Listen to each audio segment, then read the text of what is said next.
Assalamualaikum warahmatullahi wabarakatuh. Selamat datang dan selamat pagi, siang, atau malam teman-teman semuanya yang menyaksikan video ini. Saya sangat senang dapat berbicara di depan kalian semua walaupun di dalam video ini. Sebelumnya perkenalkan, nama saya Fadilan Fadila. Saya akan menjadi pembicara di dalam presentasi online kali ini. Saya berharap presentasi kali ini akan memberikan informasi dan wawasan yang bermanfaat bagi teman-teman semua.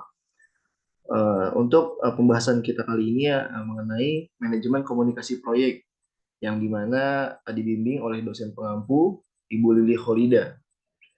Adapun tujuan dari mata kuliah ini adalah untuk memperkenalkan kepada mahasiswa mengenai pengertian tentang manajemen komunikasi, khususnya di dalam dunia industri konstruksi, baik itu di dalam perencanaan, pengelolaan, pengendalian, serta pengawasan komunikasi yang digunakan pada industri konstruksi. Lalu tugas ini pun bertujuan untuk mengetahui pemahaman mengenai pengertian, peran, proses perencanaan, dan pengelolaan dalam manajemen komunikasi proyek konstruksi. Di dalam tugas ini ada beberapa hal yang harus saya tekankan sebagai nilai untuk tugas besar satu kali ini. Yang pertama ada pengertian dan peran penting manajemen komunikasi dalam proyek konstruksi. Lalu yang kedua adalah proses perencanaan manajemen komunikasi proyek konstruksi. Yang ketiga ada proses pengelolaan manajemen komunikasi proyek konstruksi. Baik, langsung saja ke dalam materi. Apa itu manajemen komunikasi dalam proyek konstruksi? Jadi yang dimaksud adalah proses mengatur dan memfasilitasi aliran informasi, gagasan, dan pesan antara semua pihak yang terlibat dalam proyek konstruksi. Hal ini sangat penting karena dalam proyek konstruksi ada banyak pemangku kepentingan atau yang biasa kita sebut sebagai stakeholder yang berbeda seperti pemilik proyek, arsitek, insinyur, kontraktor maupun pihak-pihak lain yang terlibat di dalam proyek-proyek tersebut. Dengan demikian, manajemen komunikasi dalam proyek konstruksi dapat membantu memastikan bahwa semua pihak terlibat memiliki akses informasi yang relevan dan dibutuhkan untuk melakukan tugas mereka dengan baik di dalam proyek-proyek tersebut. Oke, lalu ada beberapa poin-poin penting mengenai manajemen komunikasinya. Itu ada 5 yang akan saya jelaskan satu persatu. Di antaranya adalah yang pertama adalah menghindari misinterpretasi. Apa yang dimaksud dari poin tersebut? Yang dimaksud adalah manajemen komunikasi yang efektif dapat membantu menghindari misinterpretasi ataupun kesalahpahaman antara semua pihak yang terlibat di dalam proyek-proyek tersebut. Lalu peran penting yang kedua adalah meningkatkan komunikasi. Yang dimaksud adalah manajemen komunikasi dapat membantu meningkatkan koordinasi antara semua pihak yang terlibat dalam proyek-proyek konstruksinya tersebut dengan memastikan bahwa semua pihak terus berada pada jalur yang sama dan bekerja secara efektif secara bersama-sama. Yang ketiga adalah mempercepat timeline proyek atau mempercepat waktu proyek ya, jangka waktu proyek. Jadi manajemen komunikasi yang efektif dapat membantu mempercepat waktu proyek dengan memungkinkan semua pihak terlibat untuk berkomunikasi dengan cepat dan efektif. Lalu poin selanjutnya adalah mengoptimalkan biaya proyek. Yang dimana maksudnya adalah komunikasi yang baik juga dapat membantu mengoptimalkan biaya proyek dengan meminimalkan risiko kesalahan dan perubahan yang tidak perlu. Lalu poin kelima, poin terakhir dari peran penting manajemen komunikasi dalam rekonstruksi ini adalah meningkatkan kepuasan pelanggan atau meningkatkan kepuasan owner ataupun klien ya.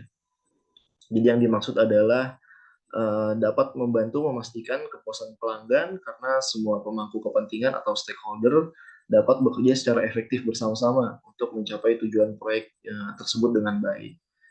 Seperti itu. Jadi secara keseluruhan manajemen komunikasi dalam proyek konstruksi sangat penting untuk memastikan kelancaran proyeknya dan meminimalkan risiko masalah akibat kurangnya komunikasi yang efektif antara semua pihak-pihak yang terlibat di dalam proyek-proyeknya tersebut. Oke, ini ada beberapa poin di kotak-kotak tabel berikut ini. Ada beberapa poin yang dimana poin pentingnya, lalu selanjutnya ada teknik-tekniknya dan juga outputnya. Oke, jadi yang pertama itu ada perencanaan perencanaan komunikasi ya. Jadi perencanaan komunikasi ini adalah proses yang diperlukan agar mereka yang terlibat di dalam proyek, misalnya stakeholder, memperoleh informasi yang diperlukan dan pada waktu yang tepat. Ini dapat terdiri dari perumusan, pengumpulan, lalu penyampaian, penerimaan, dan penyimpanan informasi-informasi proyek. Perencanaan komunikasi ini meliputi penentuan jenis informasi dan komunikasi yang diperlukan proyek seperti kepada siapa, lalu kapan waktunya proyek itu akan berjalan, dan bagaimana cara menyampaikannya. Nah, dari situ poin perencanaan komunikasi diolah ke berbagai teknik, metode, dan prosedur yang bersangkutan sehingga dapat memberikan output atau dapat memberikan hasil, yaitu sebagai lembaran perencanaan komunikasi seperti itu. Lalu yang kedua adalah distribusi informasi. Distribusi informasi ini adalah proses yang bertujuan untuk memberikan materi informasi yang diperlukan stakeholder atau eh, pemangku kepentingan tepat pada waktunya. Lalu diolah dari ke berbagai teknik, metode, dan prosedur yang bersangkutan seperti tadi, sama yang dimana outputnya itu adalah lembaran catatan berupa informasi-informasi. Lalu selanjutnya yang ketiga ada laporan kinerja. Jadi apa itu laporan kinerja? Laporan kinerja ini prosesnya bertujuan untuk memberikan materi informasi yang diperlukan stakeholder, laporan kemajuan proyek, serta sumber daya yang telah digunakan untuk melakukan kegiatan saat pelaporan, dari pekerjaan sampai pelaporan. Lalu diolah ke berbagai teknik, metode, dan prosedur yang bersangkutan, sehingga output yang dihasilkan adalah proposal-proposal dari kinerja-kinerjanya. Seperti itu. Lalu yang terakhir itu ada penutupan administrasi, yang dimana poin ini meliputi verifikasi dan dokumentasi laporan yang penting guna mempersiapkan laporan, penyelesaian proyek, dan proyek acceptance. Lalu diolah seperti tadi di berbagai teknik, metode, dan prosedur, sehingga output yang keluar itu, yang output yang dihasilkan adalah arsip proyek ataupun laporan hasil dari penutupan. Seperti itu. Lalu next, ya, di sini saya memberikan satu study case di mana saya pernah bersangkutan di dalam proyek, ya. Salah satunya adalah proyek pembangunan jalan tol Binjai Brandan yang dimana dulu dilakukan oleh Utama Karya Infrastruktur. Jadi jalan tol ini merupakan salah satu rangkaian jalan tol Binjai Langsa. Jalurnya jadi jalur Binjai Langsa, dibangun sejak Maret 2020, namun namun direncanakan rampung pada Maret 2022 sebetulnya, karena banyak problem dan banyak waktu itu juga ada COVID. Nah, jadi sampai saat ini masih belum selesai. Seperti itu. Jalan dengan main road sepanjang 58 km ini totalnya memiliki 3 gerbang tol, 3 simpang susun, lalu 26 jembatan, dan direncanakan memiliki 1 rest area. Adapun kecepatan rencana pada jalan tol ini adalah 100 km per jam. Lalu sejumlah pekerjaan yang telah dilakukan di proyek jalan tol Binjai dan Binjai Brandan ini, yakni pekerjaan timbunan, pekerjaan struktur, segmental training wall, hot mix, dan pekerjaan rigid pavement, yang dimana semua pekerjaan-pekerjaan itu membutuhkan komunikasi yang baik di dalam proyek-proyeknya. Sebetulnya banyak proyek-proyek yang masih memerlukan komunikasi yang baik di dalam pekerjaan tersebut, di luar dari proyek-proyek konstruksi seperti proyek teknik-teknik yang lainnya. Menurut saya semuanya sama saja, kita harus memanajemen komunikasi agar mendapatkan hasil dari pekerjaan-pekerjaan yang baik. Oke, di sini ada beberapa poin, ya, mulai dari input, lalu teknik, dan juga output. Ini adalah poin-poin penting juga, seperti ada yang ada di slide selanjutnya. Hanya saja ini lebih detail.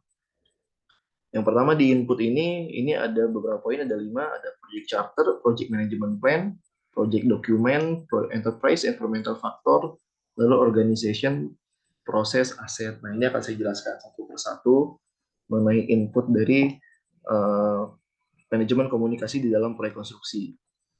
Jadi untuk project charter ini adalah dokumen yang dikeluarkan pemprakarsa proyeknya, berisi daftar dari stakeholder atau pemangku kepentingan dan informasi tentang peran atau tanggung jawab para pemangku kepentingan. Jadi semacam struktur organisasi, ya, kalau kita sebut.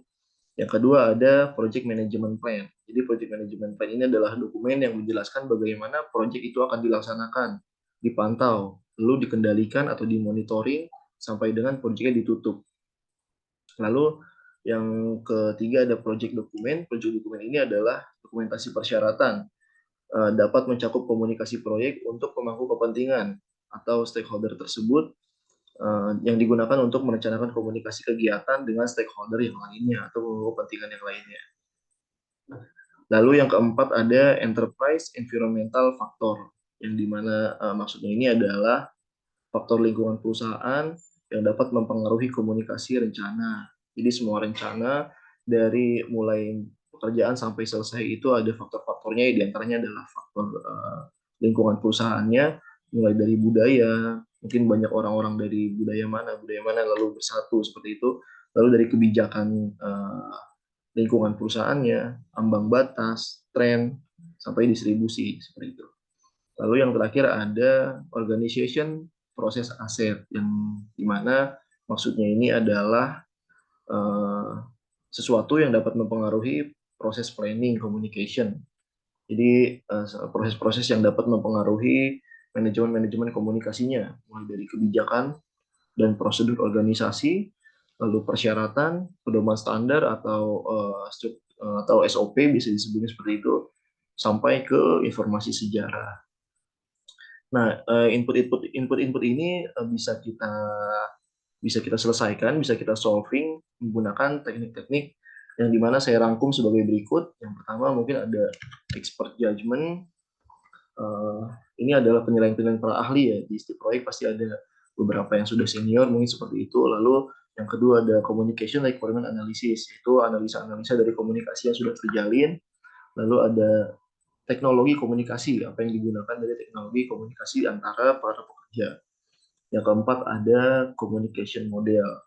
Jadi model mereka berkomunikasi itu seperti apa, nanti balik lagi ke poin kedua, yaitu communication requirement analysis. Jadi bisa dianalisa dari semua komunikasi. Selanjutnya ada communication method. Jadi kita bisa menilai atau bisa menganalisa metode-metode komunikasi dari para pekerja di proyek-proyek konstruksi yang seperti kita bahas. Seperti itu. Lalu ada juga team skill, kita bisa mengasah team skillnya untuk manajemen komunikasi dan juga representasi data. Sampai poin ke-8 ini terakhir ada meeting internal biasanya. Lalu semua input yang bisa disolving oleh teknik-teknik berikut akan menghasilkan beberapa output, yang diantaranya saya rangkum sebagai berikut. Ada 3 poin output atau hasil dari inputan-inputan tersebut yang kita olah di teknik atau alat-alat ya, tools or technique Q. Yang pertama ada communication management plan. Jadi semuanya setelah dibahas di teknik tersebut di 8 poin ini, kita bisa mendapatkan manajemen planning dari komunikasi-komunikasi yang akan terlaksana ke depannya, seperti itu. Lalu yang kedua adalah project management plan. Jadi planning manajemen projectnya, bukan cuma komunikasi yang kita manajemen, dan juga bisa juga kita mendapatkan output project management plan-nya. Oke, yang ketiga lalu ada project document update. Seperti itu. Jadi dokumen-dokumen yang dimana ada kendala di input-inputan yang tadi saya sebutkan bisa terupdate lagi di komunikasi yang baik di dalam proyek-proyek konstruksi. Seperti itu. Oke, mungkin sekian ya presentasi dari saya di video kali ini. Kurang lebihnya mohon maaf. Mungkin di video selanjutnya nanti akan saya buat yang lebih detail lagi mengenai komunikasi manajemen di dalam proyek konstruksi seperti itu. Baik, akhir kata saya ucapkan terima kasih kepada teman-teman yang sudah menyaksikan video ini dan juga kepada dosen yang sudah memberikan tugas ini. Semoga video yang saya buat dapat bermanfaat bagi diri saya sendiri maupun bagi teman-teman yang menonton video ini. Baik, saya tutup. Assalamualaikum warahmatullahi wabarakatuh. Terima kasih.